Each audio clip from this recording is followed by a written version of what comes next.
Good evening. Welcome back to ExPat InSights, and we are on the subject matter of writing and expressing fiction. Now, our second guest tonight, Mary Melody Remorca, is a professional storyteller, and she's here to tell us about the power and the value behind storytelling, what storytelling does to human beings and to relationships, and how to tell stories. And this lady, she knows her business. She's been at it for the last 25 years or less, and she tells stories to kids and to grown-ups, and she's here to share with us some of these, not all of them, up down here. So ladies and gentlemen, welcome Mary Melody Remorca, professional storyteller. Mary, welcome to ExPat InSights. Hello, Raju. Thank you for having me here in your program. I am very, very honored, and I wish to impart whatever I can in the art of storytelling. Tell us a bit about being a storyteller, professional storyteller. Just quickly, I mean, what's the profession like? Well, it all started, of course, with a passion to tell stories for children, and not only for children, but even for other individuals. Right. And I first started to do this with my own kids when they were younger then. How many kids are those? I have 3. Okay. And we were homeschooling our children back then. So I didn't have a choice. I was part teacher. I was handling more of the languages, the social sciences. So I started to read to my children and tell stories to my children. Right. And then that's where my love story for storytelling came about. However, the professional side of it was then I started to get invited, and eventually word was passed around that, you know, there's this... She's good. No, there's this crazy storyteller. Oh, she's crazy. She's crazy, and she tells stories using, you know, voice changes, and of course there's body movements and facial appearances. Yes, makeup. I don't really care if if my face twitches a bit like that. I don't care about that, but you know, people started to learn more and get to love more the stories when I get to tell it interactively with my audience. Something happens to the audience. Yes. When you tell stories. Yes. What is that something that happens to them? I involve them. I make them a part of the story. I just don't let them listen to the story.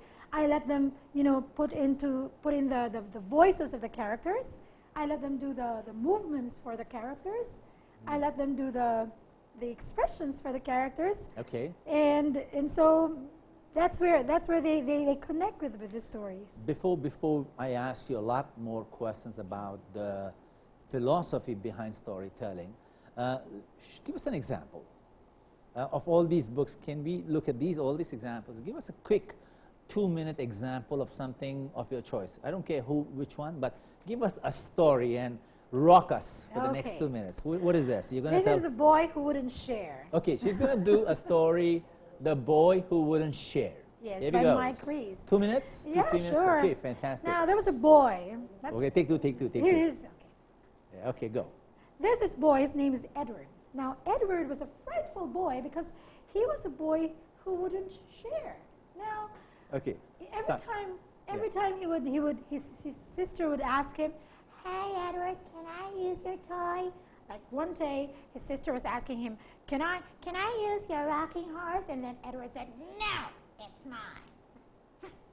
So then his sister Claire, you know, he would always say, "It's mine." Then one day she was asking him, "Can I borrow your hat?" And then he said, "No, it's mine.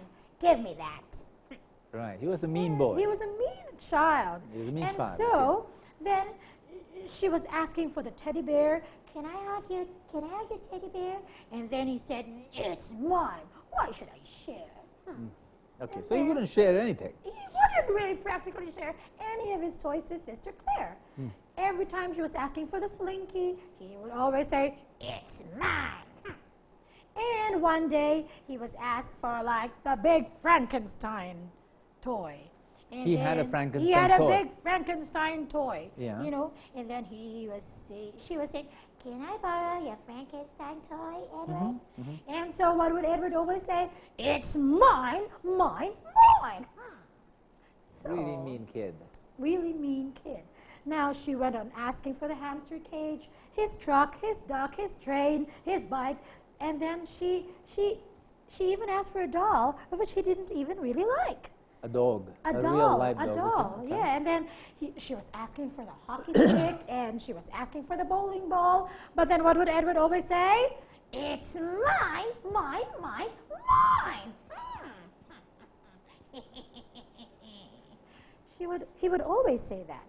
Okay. You know, you could see even Edward's little smile while he was surrounded with all of these toys from somewhere deep inside. You know, he would snicker at his sister, then. And so one day, his mother, evil, yeah. evil, really evil.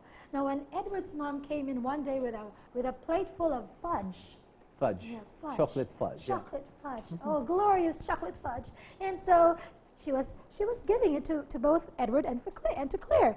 But she couldn't see Edward because he was all covered with all of these toys. Oh, because the he wouldn't things that share. he wouldn't share. Okay, okay. And so the mom only saw Claire.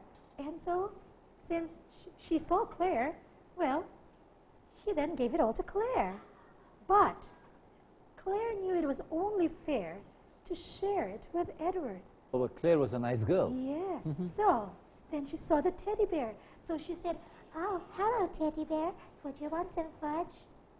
But then Edward knew that he had been crabby, he had been grabby, he had been grouchy, grumbly, everything greedy. Everything not nice. Everything not nice from a small little boy. So he then said to his sister, "Share my toys?" And then Claire, who was really very nice, then said, "Okay, I'll hug all your toys, Edward." But then, not only that, Claire did not hold a grudge. So she helped him out of the pile of toys. He was buried on the toys, okay? Yes, and so she shared the fudge. And from then on, Edward then was really very sorry. So he said, "Sorry, sorry, Claire." And then he said, "It's my fault. It's mine."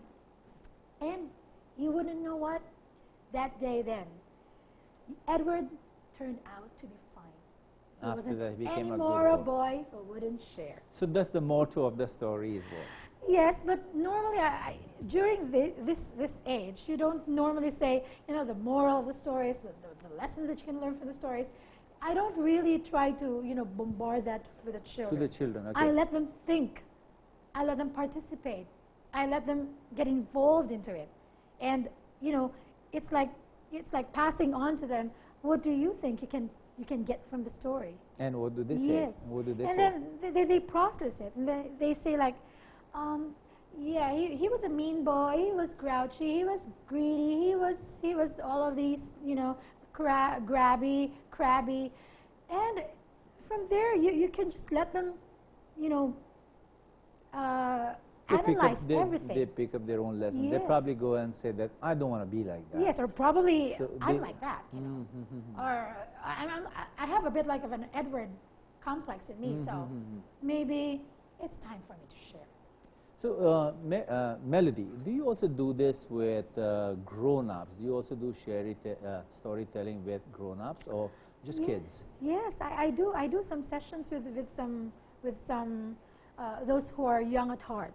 Yeah. I don't normally How say does it grown-ups. help them? How does it benefit them in terms of realizing things, in terms of communicating things or expressing things? How does it help them? I think everybody has this, you know, there's this kid inside All of of us have a child yes. inside, okay? There's a kid inside of us, and whenever we hear good stories, we always melt. We always feel that we may be that character, or we may you know, we may be part of those people who are surrounding that character, and I let them analyze it, and I let them see it from their perspective, or rather see it from their eyes, like how they can get involved in the story. So they relate to the characters, they Yes. understand the context, Yes. and they see from different perspectives. Yes. Thus, they have a clearer and a better view because of the fact of storytelling. Is that correct? Yes, that's correct? right. That's right. So how does one go about using this powerful talent that you have? How does the corporate person or family person use it? How does a father or a mother use storytelling to bring about good stuff? What would they do? Well, in the family setup, of course, like Yeah. when I was given the chance to talk with parents, Yeah. with children in the schools, I normally tell them, like, you know, it always pays to read to your children. It always pays to tell stories with It your has children. a similar benefits. Yes, Okay. that's the benefit. That's The, one, the, yeah. the bonding thing is very, very essential. Mm-hmm. Whatever your status in life is. Because Oh. I even go. There were times before that I would even go to the to those who are in the slum areas, Right, or right. even with children, you know, children who who are Needy. with dreaded diseases, or with needs, special needs, or Yeah. even, you know, who are financially challenged. Under that, So yeah. I tell them that it is always good when we spend a little of our time with our kids. Mm-hmm. And you may not be able to read as, you know, as eloquently as Professional, yeah. as some professionals are, but it always pays to just tell a good story. Those Right. stories that your grandmother, or perhaps any of those good stories that you have heard when you were a kid, Mm-hmm. and share these times with your kids. And for the corporate, for those in the corporate world, Business world, yeah. for the business world, I Yeah. always tell them, you know, you get a good story, even if it's a children's, even if there's the element of the children's story, Mm-hmm. you get that, and then you try to relate it in any of your management Needs. needs. That's right. Practices, Yes. yeah. Objectives, yeah. That's right. For example, there's this very good story about Karangkal. Karangkal. Yeah, Karangkal Is this is for grown-ups? Is this... well, it's, I think practically it's for people of all ages. It's a story written by one of the best story writers Of of Philippines? the Philippines. This is contemporary. René Villanueva? Yeah, Rene O. Villanueva. René O. Villanueva. Yes, however, he passed on a few years back. Yeah. And Rene actually is incidentally was one of the creative directors for one of these children's shows we have, Batibot. Batibot, yeah. Yes. Yeah, yeah. And he came up with this retelling about Karangkal. It's actually a folk tale. And what does Karangkal mean? Ang bayaning isang dangkal. That means he was just a little boy who was only as tall as the... Tom Thumb. Not really similar to Tom Thumb, but he was taller than Tom Thumb. Oh, he was handsome. Handsome. Handsome. He was handsome and handsome. Handsome, No, okay. he was about as tall from the tip of your thumb to the tip of your pinky. Yeah. And this is practically what we are as Filipinos. The message of resiliency. This is the This story one, behind this it. story behind How long Karangkal. does this take to tell? Probably around like 10 to 15 minutes. We don't have 10 to 15 minutes here. We don't have 10 Well, to 15 minutes here. Karangkal... Wait, hang on. Yes. I won't ask you to tell this, but can you like give us a gist of it? Not yet. Okay. The question I want to ask you is that in all these years of your being a storyteller professionally and having worked with children, underdeveloped, and the needy, and these grown-ups, what was your best moment as a storyteller? What was the time that you said, hey, this is a great profession to be in, and I want to make this my life, and this is the purpose and the calling of my life? Was there a moment in your life, Mary, that you said, boy, this is a beautiful job? Yes, I guess it was... There were two instances, Raju. One. First one was with my kids. Yeah. The first one, I spent that day, because actually we didn't have much, you know, and there wasn't much access to a good library back then. So I would bring them This to... is in Metro Manila? This is in Metro Manila. Yeah.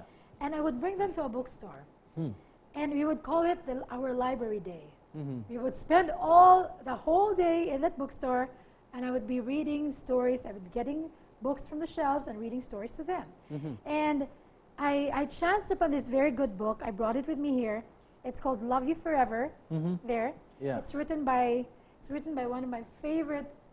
Actually, he must be my favorite. My favorite foreign author. His name is Robert Munsch. Munch. Yeah, that's Munch, right. yeah.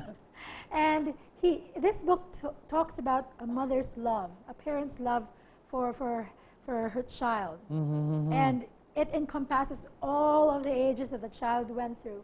Mm-hmm. And she would always have that special song that she would sing to her child Mm-hmm. every time she would go to his So- bedroom and sing that lullaby. So basically, you're saying that she performed the task of being a mother throughout his lifetime Yes. and loved and sustained herself doing that That's because right. of this thing. Okay. Yes. What is the other one? You said there are two stories. And One, the other one was when I was doing this storytelling for children with cancer. here back- in Metro here in Manila? Metro Manila. Okay.